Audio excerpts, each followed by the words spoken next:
प्रीति यार स्टार्ट करेंगे हम लोग चैप्टर 11 का लास्ट पार्ट है ये मिसलेनियस एक्सरसाइज का 17 क्वेश्चन। आज 8 क्वेश्चन तक खत्म कर देंगे 17 टू सेट 24।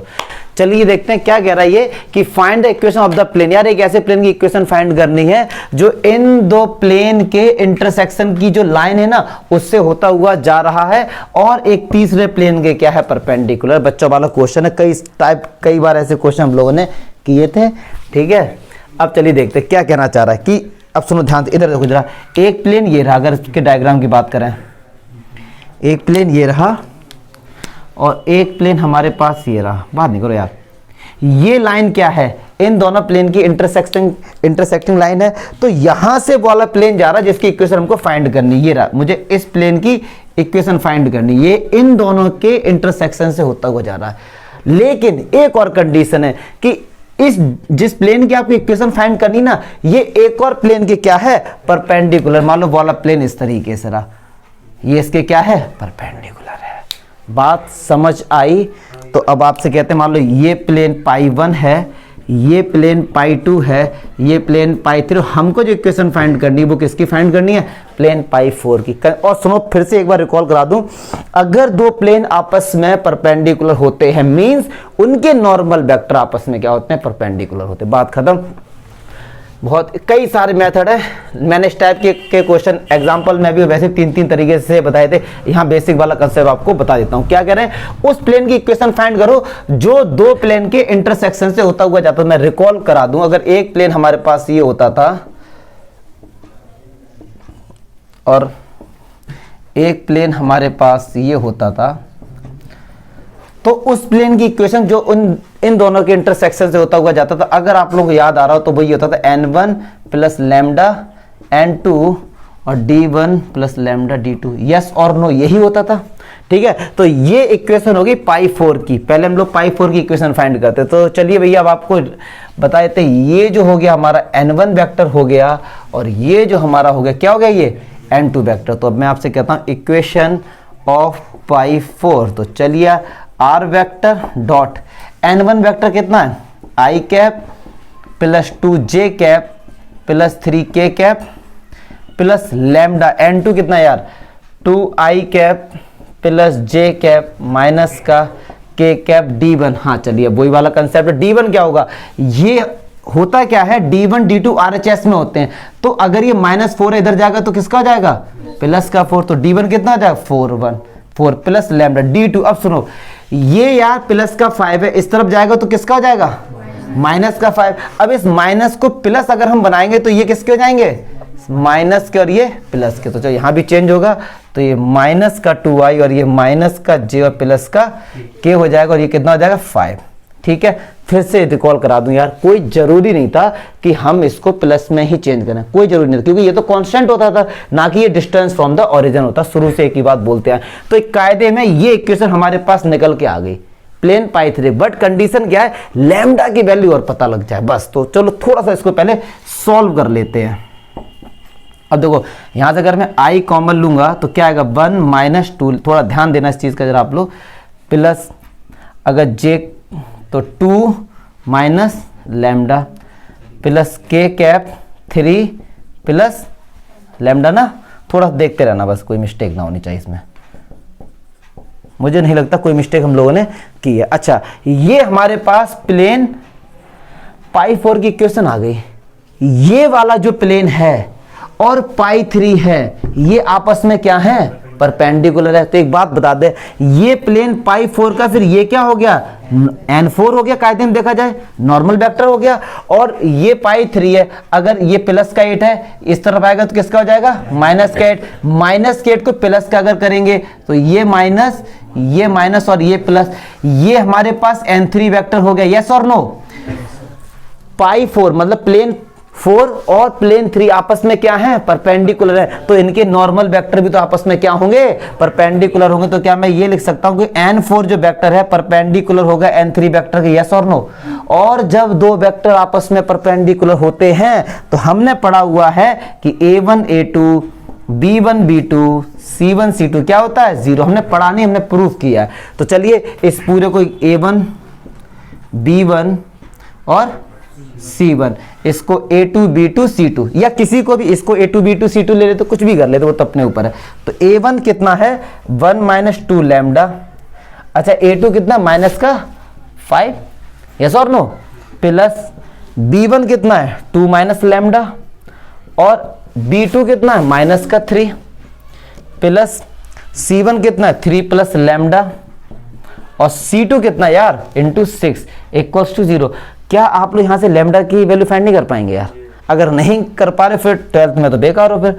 तो ये 10 लैम्डा माइनस का 6 प्लस का 3 लैम्डा, और 6 3 जा 18 प्लस का 6 लैम्डा इक्वल्स टू 0। लैम्डा की वैल्यू फाइंड करके इक्वेशन 1 में पुट कर देनी, आगे भैया प्लेन पाई 4 की इक्वेशन, यस और नो। जब आप जैसे ही लैम्डा की वैल्यू यहां पुट करेंगे तो ये एक ऐसा प्लेन होगा जो इन दोनों के इंटरसेक्शन से भी जा रहा होगा, और प्लेन पाई 3 के क्या होगा परपेंडिकुलर होगा। अगर मैं इसका आपको प्रैक्टिकली समझाऊं तो देखो, मुझे एक बुक दो, कैसा ये प्लेन होगा।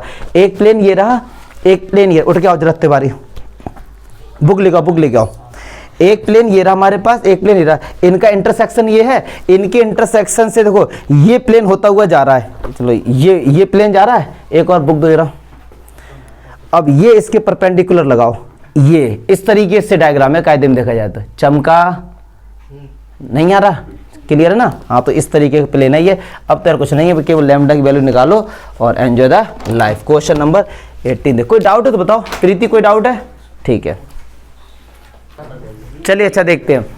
अब ये क्वेश्चन मोस्ट इंपॉर्टेंट क्वेश्चन, ऐसा क्वेश्चन अभी तक नहीं था, लेकिन देखते हैं क्या है, लेकिन देसी तरीके से सॉल्व करेंगे जैसा हम लोगों ने पढ़ा था अभी तक। क्या बोल रहे हैं कि find the distance of the point, इस पॉइंट से from the point of intersection of the line and the plane. अभी तक क्या होता था, दो प्लेन के इंटरसेक्शन से ही क्वेश्चन पूछे जाते थे, अब ऐसा नहीं पूछा गया।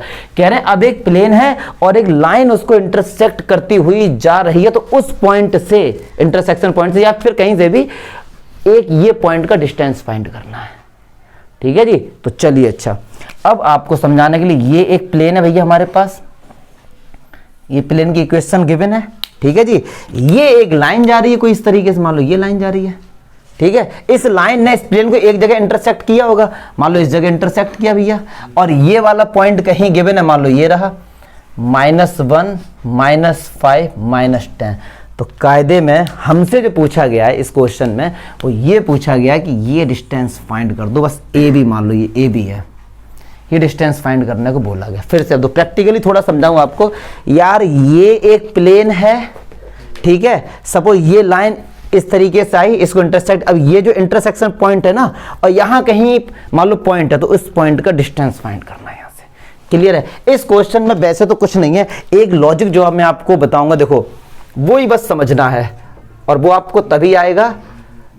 एक बात बताइए जरा, ये जो इक्वेशन है लाइन की, अगर आपने स्टार्टिंग से बेसिक से एक चीज पढ़ी है तो ही बता पाएंगे। इस इक्वेशन में आर वेक्टर क्या होता था लाइन में, तो आपको पता होता, कोई सा भी एक ऐसा पॉइंट, आर्बिट्रेरी पॉइंट लेते थे हम लोग। आर वेक्टर जो होता था, कोई सा भी हमने एक पॉइंट लिया, उसका पोजीशन वेक्टर होता था, यस और नो? ठीक है, ये किसकी इक्वेशन है? प्लेन की। इस प्लेन की इक्वेशन में आर वेक्टर क्या होता था? कोई सा भी एक पॉइंट जो हम लेते हैं उसका आर्बिट्रेरी, यस और नो? पक्की बात है। ये पूरा फिगर 3D का होगा, क्योंकि भैया प्लेन की अगर बात हो रही है, यस और नो? पक्की बात है। तो अगर मान लो ये पॉइंट जो कॉमन है दोनों में, मान लो यही आर वेक्टर है, यस और नो? ये पॉइंट दोनों में तो होगा, यस और नो? पक्की बात है।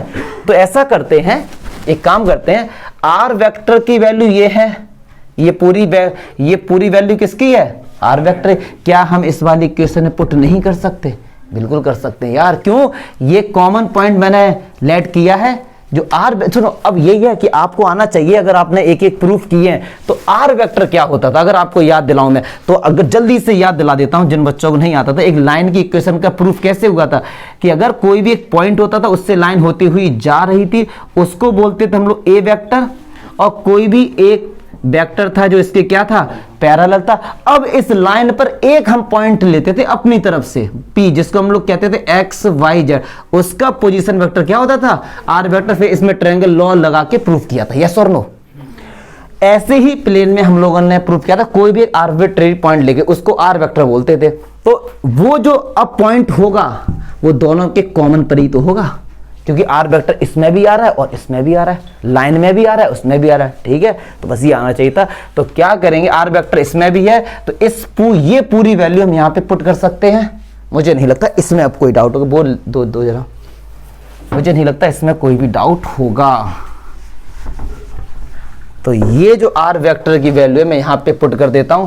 तो आर वेक्टर की जगह ये पुट कर दिया, डॉट कितना हमारे पास आई माइनस जे, आई बात समझ में।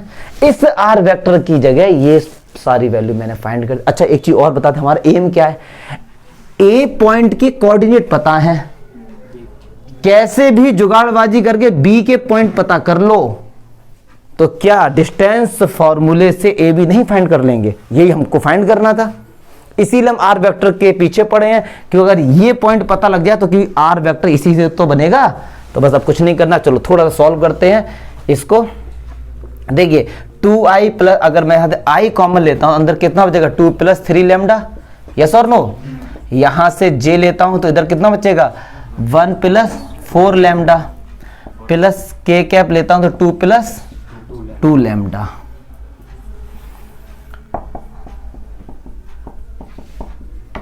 Equals to 5। चलिए मल्टीप्लाई करते हो, आई वाले का आई के साथ 1 हो जाएगा, तो 2 प्लस 3 लैम्डा का 1 के साथ हुआ 1 हो गया। 1 प्लस 4 लैम्डा का माइनस के साथ होगा तो माइनस का 1 माइनस का 4 लैम्डा, इसका तो प्लस के साथ ही होगा 2 प्लस 2 लैम्डा। मुझे नहीं लगता कि इसमें कोई डाउट हुआ होगा। आई का कोफिशिएंट है 2 प्लस 3 लैम्डा, यहां पर आई का कोफिशिएंट क्या है 1, तो उसका 1 का इसके साथ मल्टीप्लाई कर दे, ठीक है, बच्चों वाली बात नहीं है। तो चलिए अच्छा 3 लैम्डा और 2 लैम्डा कितना हो गया 5 लैम्डा, 5 लैम्डा से 4 लैम्डा गया तो कितना बचा, लैम्डा बचा, ठीक है जी। अच्छा 2 और 2 ये कितना हो गया,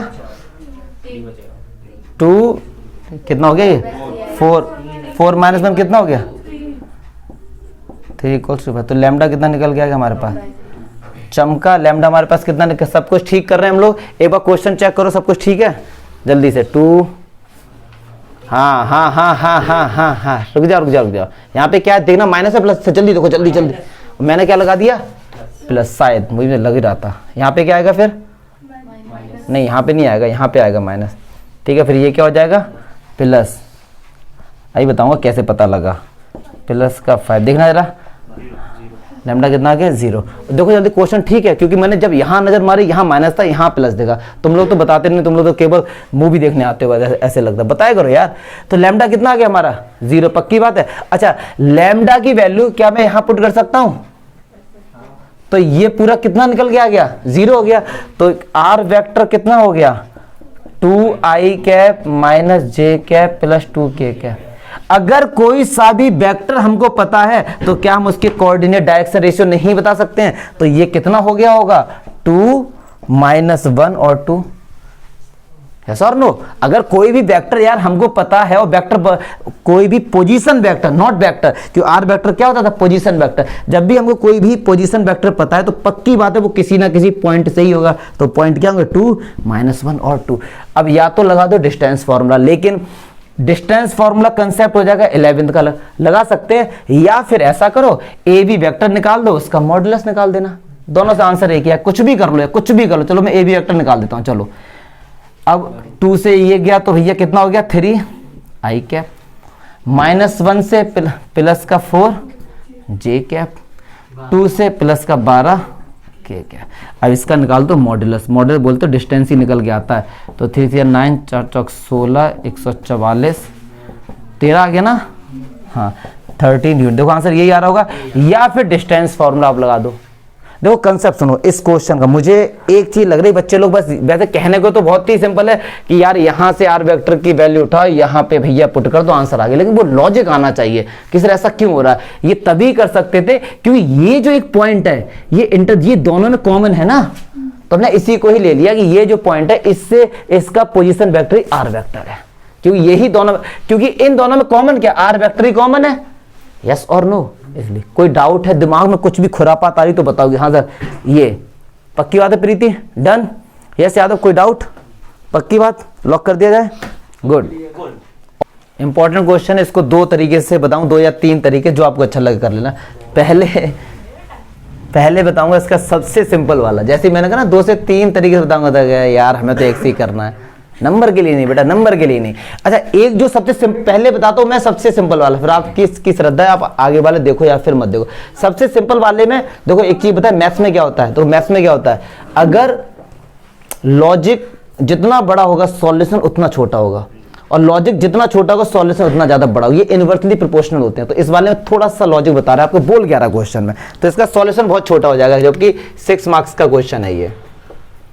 तो देखिए क्या कह रहे हैं कि find the equation of the line. एक यार ऐसी लाइन की इक्वेशन फाइंड करो जो इस पॉइंट से होती हुई जा रही है और पैरेलल टू द प्लेन, और इन दोनों प्लेन के क्या है आपस में पैरेलल है। अब देखो जरा कंसेप्ट समझो जरा ध्यान से, मैंने कहा यार एक विद डायग्राम करोगे ना, मैं बता रहा हूं मैथ से सिंपल कोई मतलब 3D से सिंपल कुछ है ही नहीं।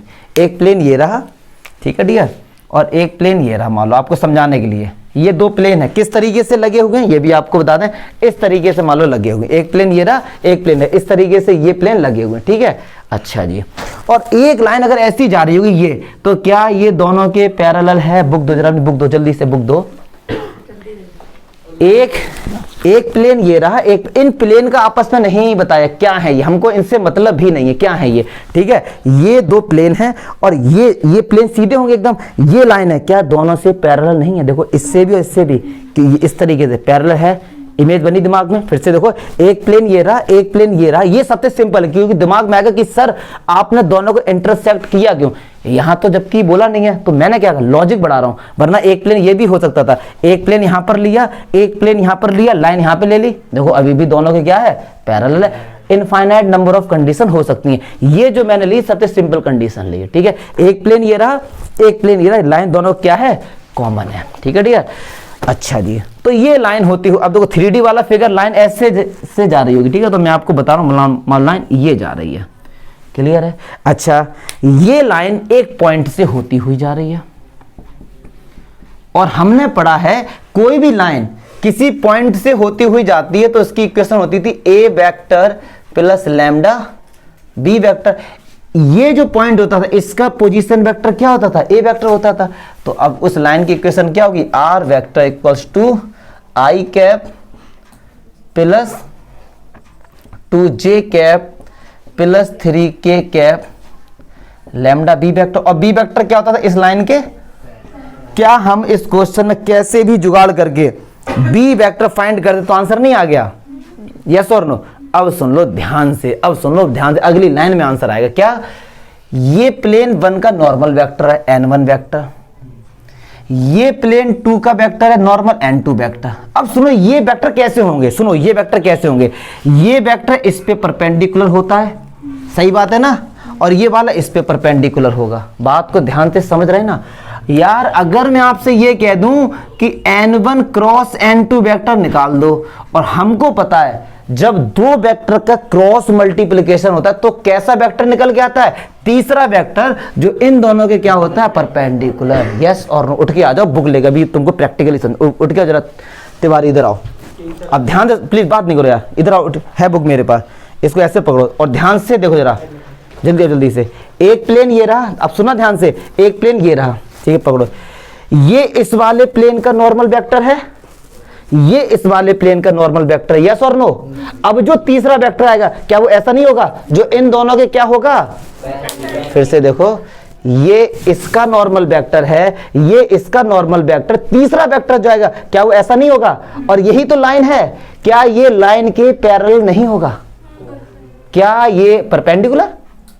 इधर को फिर से सुनो, लाइन इन दोनों के क्या है? पैरेलल है। लाइन इस तरीके से होगी कहीं, ये इसका नॉर्मल वेक्टर, ये इसका नॉर्मल वेक्टर। अगर कर दूं क्रॉस तो एक जो तीसरा वेक्टर आएगा इन दोनों पे क्या होगा? परपेंडिकुलर। तो क्या ये लाइन के पैरेलल नहीं होगा जो ये वाला वेक्टर आएगा? यही तो फाइंड करना है। आ गया answer. Thank you so much Tiwari, आ गई तुम्हारी बारी। और चलिए कैप कौन ले यार इसका? हाँ तो अब सुनो dear, n1 cross n2 vector जो आएगा वही हमारा b वेक्टर हो गया। आंसर आ गया, सबसे सिंपल है ये, 6 मार्क्स के क्वेश्चन का सबसे सिंपल सॉल्यूशन। फिर आगे भी इसके बताएंगे। तो i j और k तैयार कर दो ना, 1 -1 2 3 1 1, क्लियर है?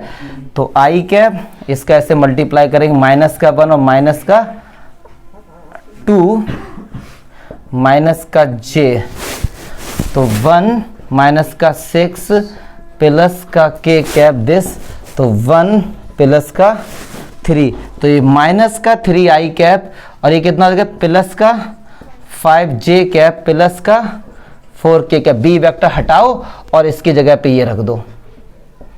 देखो आंसर आ गया। देख रहे हो हमारा कितनी जल्दी आया, क्योंकि हमने कंसेप्ट लॉजिक बढ़ा दिया, सॉल्यूशन छोटा हो गया। पक्की बात है। अच्छा मान लो तो एक चीज और देख लो। अब आप कहेंगे सर जो इनका मल्टीप्लाई करके जो तीसरा वेक्टर आया था वो लाइन के क्या था, पैरेलल था। और जब भी दो वेक्टर आपस में होते हैं पैरेलल तो उनके बीच में कुछ ना कुछ आता है, लैम्डा म्यू। तो यहाँ पे पहले से ही लैम्डा लगा हुआ था, इसलिए दूसरे लैम्डा लगाने की रिक्वायरमेंट नहीं थी। क्लियर है? आंसर है यही आ रहा है। चलिए अब इसका दूसरा मेथड ऐसे ही बताते हैं, अलग से हटाएंगे नहीं। अब सुनो जरा ध्यान से, ये हमारे पास लाइन की इक्वेशन है। अब बी वेक्टर ही तो हमको फाइंड करना था कायदे में, तो यार एक काम करते हैं, बी वेक्टर को लेट कर लेते हैं हम। क्या लेट कर लेते हैं? मैंने कहा a1 i cap, b1 j cap और c1 k कैप। पक्की बात है। अच्छा ये वेक्टर भी इसी तरीके से जा रहा होगा। अब सुनो ध्यान से, ये रहा मान लो हमारा बी वेक्टर। क्लियर है? और ये हमारा इस वेक्टर का नॉर्मल है। तो क्या इस प्लेन का नॉर्मल वेक्टर इस बी वेक्टर के क्या होगा? परपेंडिकुलर। यस और नो? और हमने पढ़ा है अगर दो वेक्टर परपेंडिकुलर होते हैं तो a1 a2 b1 b2 c1 c2 क्या होता है? 0 होता है। तो ये a1 b1 c1, ये a2 b2 c2। तो हम यहाँ पे क्या लिखेंगे? जो हमारे पास b वेक्टर है वो परपेंडिकुलर है किसके? n1 वेक्टर के। तो a1 का मल्टीप्लाई इसका a1 और माइनस का b1 और प्लस का 2c1 इक्वल्स टू 0। ऐसे ही जो b वेक्टर है किसके परपेंडिकुलर होगा? n2 के।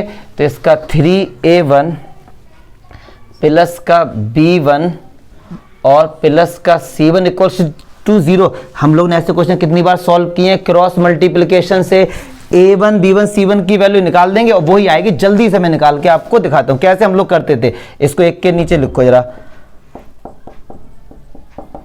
ये हो गया था 3a1 प्लस का b1।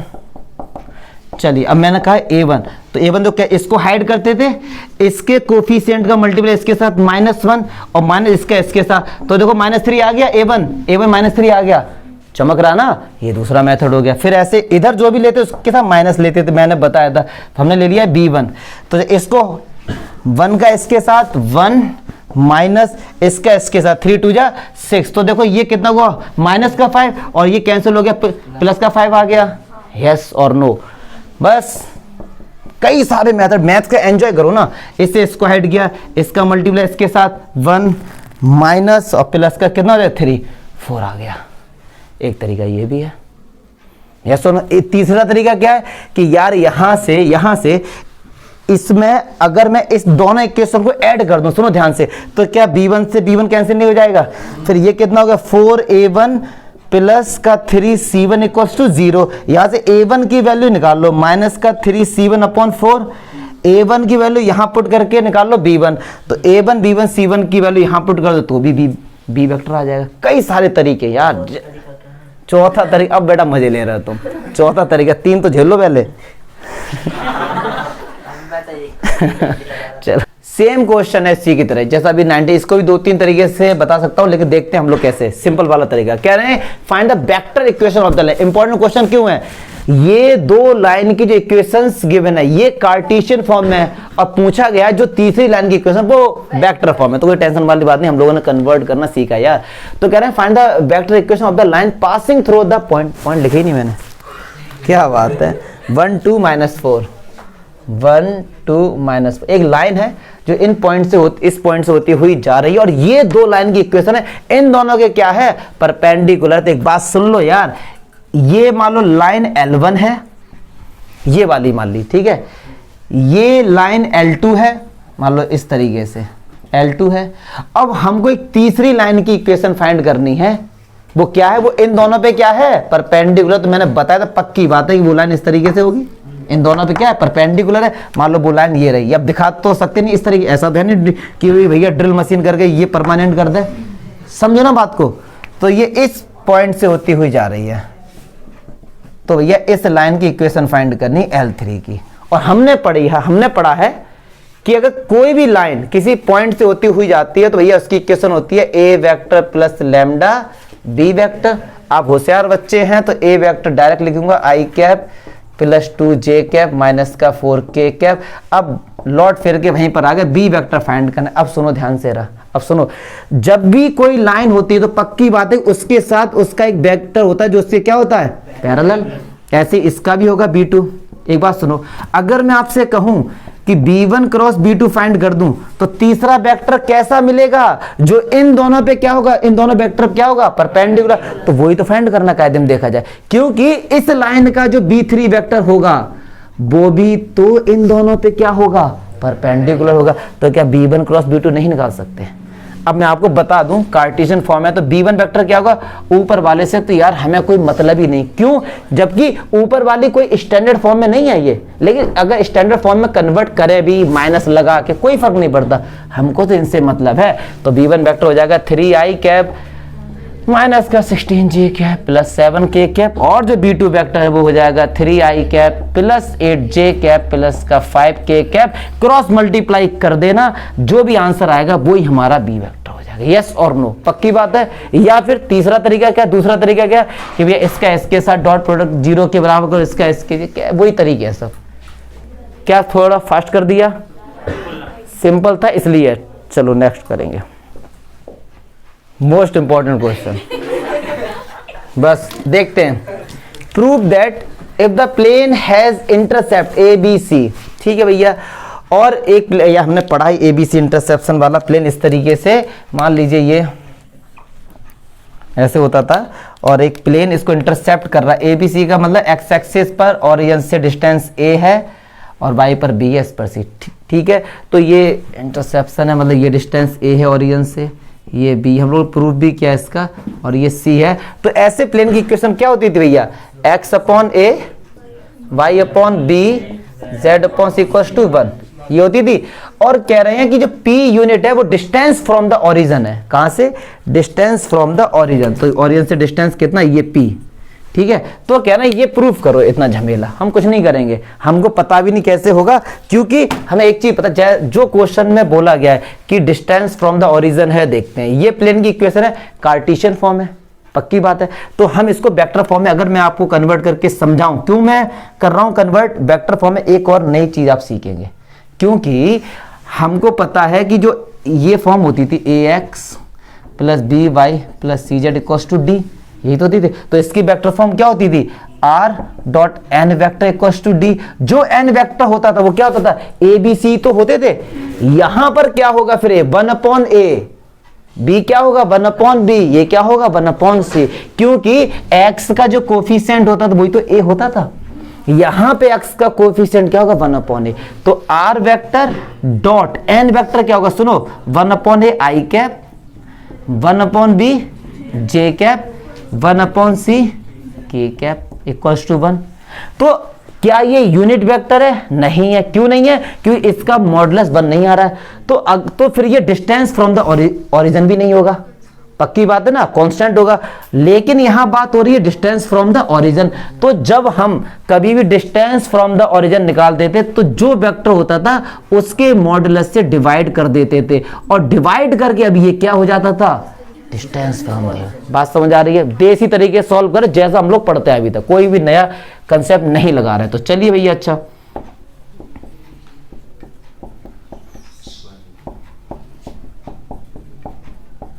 तो चलिए इसके मॉडुलस का डिवाइड मतलब 1 अपॉन a का होल स्क्वायर दिख रहा होगा, देखो a स्क्वायर आ रहा है, ठीक है ना, प्लस 1 अपॉन b का होल स्क्वायर 1 अपॉन c का, और वही काम हम लोग इस तरफ भी करेंगे, 1 अपॉन a का होल स्क्वायर 1 अपॉन b का होल स्क्वायर 1 अपॉन c। अब सुनो, ये जो बन गया पूरा आपको समझाने के लिए, ये तो हो गया n यूनिट वेक्टर, और ये जो हमारा हो गया डिस्टेंस फ्रॉम द ओरिजिन, पक्की बात है। और डिस्टेंस फ्रॉम द ओरिजिन को इस क्वेश्चन में क्या बोला गया, p, तो क्या इसको p के इक्वल नहीं रख सकते, पक्की बात है। तो रख दो यार, इसको मैं यहीं रख देता हूं, क्योंकि मैं ज्यादा प्रॉपर वे में लिखने पर आज तक बिलीव नहीं करता, बस आपको आना है। क्या ये p नहीं हो गया, इतना भूल जाओ सब, p हो गया। स्क्वायर करेंगे, क्यों करेंगे, अंडर रूट हटाना है, तो ये अंडर हट गया। अब सुनो ध्यान से, अगर अब अगर मैं आपसे कहूं कि 1/a इक्वल्स टू, ये मान लो 1/a² इक्वल्स टू p² है, तो अगर मैं आपसे कहूं कि 1/p² क्या होगा, a²/1, यस और नो, ये p²/1 है, इसका कर दो उल्टा, तो क्या ये पूरा पोर्शन ऊपर नहीं आ जाएगा, पूरा पोर्शन ऊपर आएगा। बच्चे लोग मिस्टेक पता करते क्या है, वो इसको लेकर जाएंगे ना, क्योंकि 1/a², तो a² पूरा गया था ना ऊपर, तो ये पूरा एक जाएगा ऊपर, तो क्या जाएगा 1/a², क्योंकि 1 का स्क्वायर तो 1 है, चमका, क्लियर है। एक और मेथड था इसका, लेकिन ये सबसे देसी मेथड, सबसे देसी है, क्योंकि जैसा पढ़ते हैं उसी तरीके से हमने सॉल्व किया है, पक्की बात है। खटाओ दो, देखते हैं ये क्वेश्चन को 3 तरीके से बताऊंगा, ऑब्जेक्टिव क्वेश्चन, एक सिंपल, एक उससे ज्यादा, एक उससे ज्यादा सिंपल।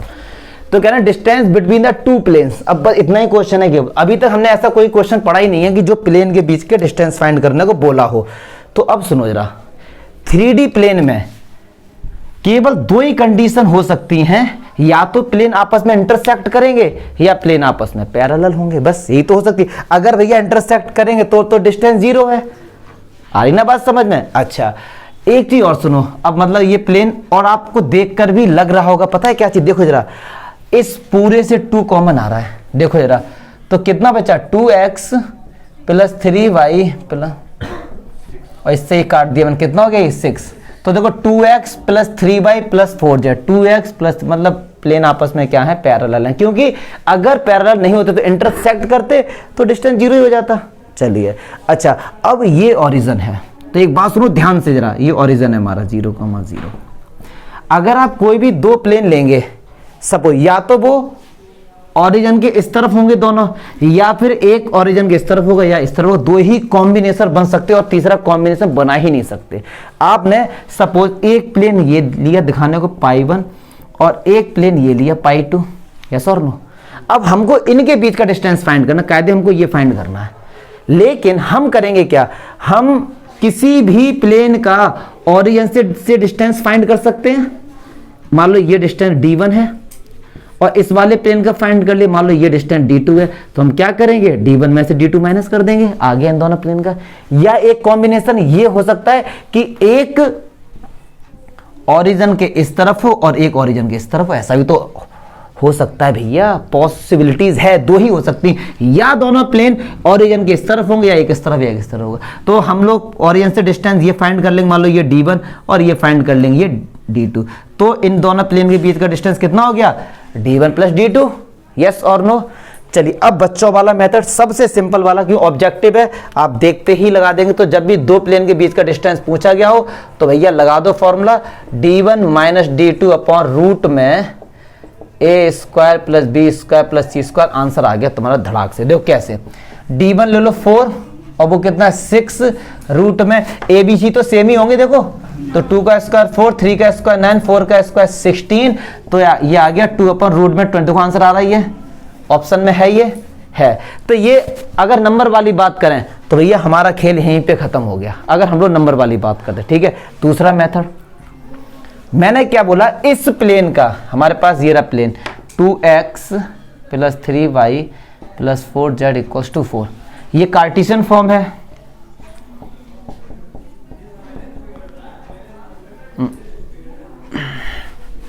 दूसरा प्लेन की इक्वेशन क्या, 2x। चलिए अब सुनो, ये 2 का स्क्वायर, 3 का स्क्वायर, 4 का स्क्वायर ऐड करने पे 1 आ रहा है, नहीं आ रहा है, तो पक्की बात है ये कार्टेशियन फॉर्म भैया ये वाली होगी, और ऐसे में ये डिस्टेंस फ्रॉम द ओरिजिन नहीं होता है। तो distance from the origin convert करने के लिए हम रूट में 29 इधर भी डिवाइड करेंगे और इधर भी डिवाइड करेंगे। अब ये डिस्टेंस हो गया, क्या हो गया, डिस्टेंस फ्रॉम द ओरिजिन हो गया। सेम काम यहां पर करेंगे, रूट में 29 यहां भी करेंगे, रूट में 29 यहां भी करेंगे। अब ये डिस्टेंस फ्रॉम द ओरिजिन हो गया। अब ये तो उन्होंने बताया नहीं है क्वेश्चन में कि दोनों प्लेन इस तरफ है या इस तरफ है, तो यही 2 कंडीशन हो सकती हैं, या तो होगा d1 - d2 या फिर होगा हमारे पास d1 + d2, 2 ही कंडीशन हो सकती हैं। तो चलो भैया माइनस करते हैं, तो 4 में से 6 गया, माइनस का 2 रूट में 29, मॉडुलस इसलिए लगा दिया डिस्टेंस है, तो क्या आ गया 2 अपॉन रूट में 29। अगर इनको ऐड करेंगे तो 6 + 4 10 अपॉन रूट में 29, तो जो ऑप्शन दिख जाए उसी पे टिक लगा देना। तो ये वाला ऑप्शन दिख गया हमारे पास, यस और नो। तीसरा भी बताऊंगा, जरूर बताऊंगा, पहले इसको लिखो, उनको कंसेप्ट क्लियर हो रहा है, कोई डाउट है तो बताओ। तीसरा देख आपको दे रहे हैं, हट चलो थर्ड पार्ट देखते हैं इसका। अब सुनो, ये कह रहे हैं इन दो प्लेन के बीच का डिस्टेंस फाइंड करना। सुनो, एक प्लेन ये रहा, अब बात नहीं करो यार, ये मान लो प्लेन π1 है और ये प्लेन π2 है। अच्छा, हमने एक थ्योरम पढ़ी है, फॉर्मूला पढ़ा है, प्रूफ किया है कि अगर किसी एक पॉइंट से प्लेन का डिस्टेंस फाइंड करने का फॉर्मूला ये होता था, ax1 plus by1 plus cz1 minus का d अपॉन रूट में a square plus B square plus C square. Yes और नो। मैं क्या करता हूं, इस प्लेन पर कोई भी पॉइंट लेट कर लेता हूं, x1 y1 और z, π1 मतलब ये हमारे पास π1 है, कर सकता हूं लेट। तो इस पॉइंट से इसका डिस्टेंस फाइंड कर लेंगे, वही आंसर है। अच्छा देखो, जब भी दो प्लेन के बीच का डिस्टेंस फाइंड करो तो किसी पॉइंट से ही होगा, इस पॉइंट से इसका, कोई भी एक पॉइंट से, और हमेशा ये जो डिस्टेंस आता है परपेंडिकुलर आता है। ऐसा नहीं है कि इस पॉइंट से ऐसा देख स्लांट नहीं होता है। तो क्या ये पॉइंट इस प्लेन को सेटिस्फाई करेंगे? बिल्कुल करेंगे। तो ये हो जाएगा 2x1 3y1 4z1 equals to 4। चलिए, अच्छा अब वैल्यू पुट करते हैं। इस वाले प्लेन, ये ए बी सी जो होते हैं इस वाले प्लेन के होते हैं, ठीक है जी। तो चलिए वैल्यू पुट, ए कितना 2, x1 कितना भैया x1 प्लस 3y1 प्लस ये कितना हो गया 4z1 माइनस 6 अपॉन रूट में ए इसका 2 का स्क्वायर 4, 3 का स्क्वायर 9, 4 का स्क्वायर 60। अब देखो 2x1 3y1 4z1 की जगह 4 लिख सकते हैं, 4 ही तो यहाँ पे, तो इसकी जगह 4 हो गया, और 4 माइनस 6 कितना हो गया, माइनस का 2, और ये रूट में कितना हो गया 20, मॉडुलस हटेगा। कंसेप्ट समझो उपासना, कंसेप्ट, ठीक है। कई सारे तरीके हम लास्ट क्वेश्चन देखते हैं भैया, बहुत हुआ। लास्ट क्वेश्चन देखते हैं। इन दो प्लेन की इक्वेशन गिवन है, बताओ ये क्या है यार, कुछ नहीं करना है इसमें। ये इनके डायरेक्शन रेशियोज का डिवाइड करके देखो, मेरे ख्याल से इक्वल आ रहा है 2.5 माइनस में 2.5, ये सब बराबर आ रहे हैं। तो इसका मतलब प्लेन आपस में क्या है, पैरेलल है। जब किसी दो प्लेन के डायरेक्शन रेशियोज आपस में प्रोपोर्शनल होते हैं तो प्लेन्स क्या होते हैं, पैरेलल। आंसर चेक करो जल्दी से। तो ये दोनों प्लेन आपस में क्या होंगे, पैरेलल होंगे। यार खत्म हो गया भाई, खत्म हो गया, पक्की बात है ना। वेरी गुड, चलिए अच्छा।